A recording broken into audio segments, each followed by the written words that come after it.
Are you in favor of any kind of affirmative action for black people? Yes, yes. How about reparations? Reparations is trickier. I will say this. I'm not sure about reparations only because I'm not sure what that would look like. And also, I'm not sure I believe at this point well, there's just so many mechanics to it. I wouldn't know how it would work. I think it would be messy trying to figure out who's descendant of who and who gets this amount of money, who gets this much land, who gets this. I think if there's any reparations, maybe it can be different or more, or given in a more effective way than what was initially promised, which was 40 acres and a mule. There's ways to help a community without dishing out lump sums of money. I think there's better ways to do that. So it's a complicated topic, that is. I think reparations is a tricky one. Does affirmative action make black people better or worse? Once again, there's a duality to everything. I think there's aspects of it that are helpful, and I think there's aspects of it that probably need some fixing. Do you think that blacks are smart enough or qualified enough or to build and do for themselves and just not beg for free stuff? Because most of people around the world, including Americans, are convinced now that black people just don't have it. They're not smart enough. What Americans? Because if they were smart enough, they would not want affirmative actions. So like, for example, they beg for everything, and they beg because they say they're black. Black people beg for everything? They claim that they've been enslaved, and none of these people have been enslaved. They know nothing about slavery, right? Except the lies they've been told. What are the lies? So once you let them in, they still beg. They want you to lower the test scores. They want you, don't make me have to come to school that much, or don't make me have to be at work. They're still just complaining. And so most people are convinced that blacks are it's just not in them. So does it make them better or worse? For everybody to have, most people to have that impression of them. Do you write scripts? I'm sorry? Do you write scripts? No, you want me to? You should, because you're really good at making shit up.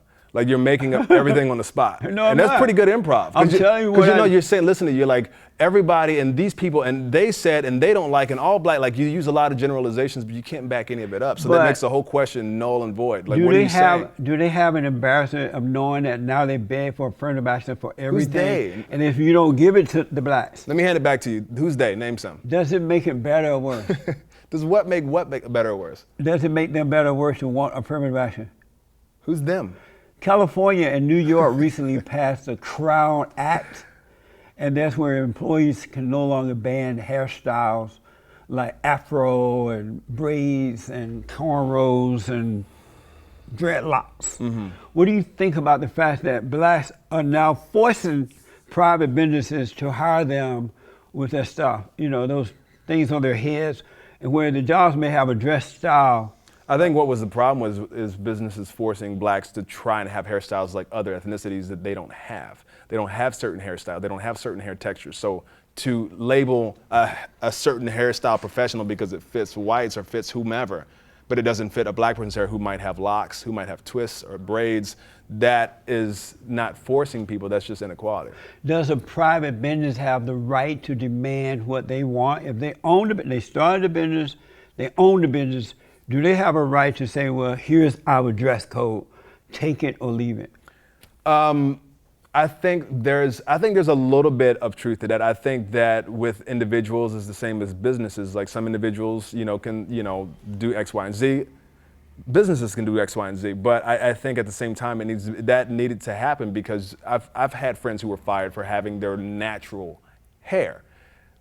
There's a problem there, Jesse, if you can't have your natural hair and you get fired for having natural hair. Now, if it's something outrageous, you got a 10-foot mohawk and it's like a really, conservative golf club, whatever, then there might be some points there. I think, like I said, nothing's ever black and white. It's not just don't have natural hair or just, have any hair you want.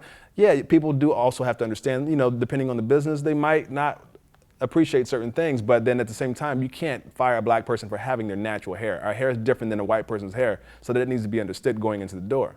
When a black go and apply for a job at a white business, and the rules are you can't wear nappy hair, these are our dress code, why would the black even take the job? And if they know they can't, they are not able to follow the dress code. What's nappy hair?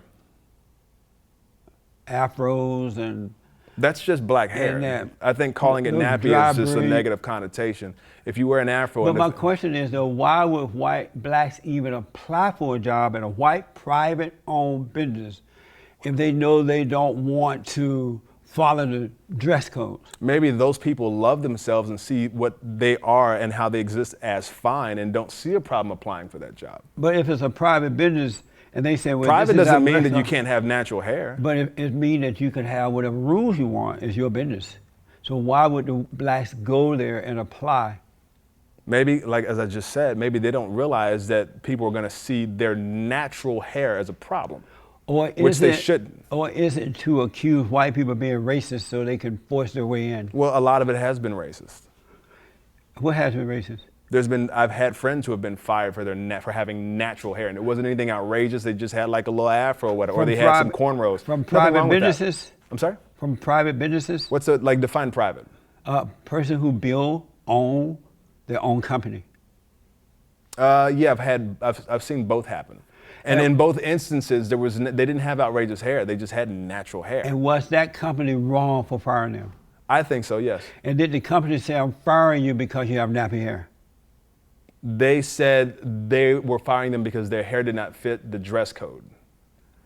And so, And one person got sued because they said that, but it was not actually in the dress code. So that person won the. that's why black people do this to white people. They want to sue them and get more free money. No, they just want equality. This is why a lot of businesses won't hire black people now. Because they either say, well, we don't have any openings, or we'll call you back tomorrow. And I hear it all the time from foreign business people, businessmen, and business people who have grown. They said, Jesse, we just don't hire the black people. You just be making shit no, up, don't you? I promise you. They said, Jesse, So we who? just don't hire the black people because name we're a foreigner afraid that to you be. said don't hire black people. We're Let me afraid hear to a be name. sued. We're afraid to be this. I'm not going to do that.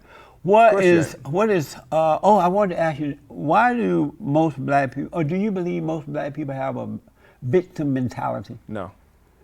You don't believe? Why are they begging and why are they? What are they begging for? You saying they? Who's they? Affirmative action and reparations begging.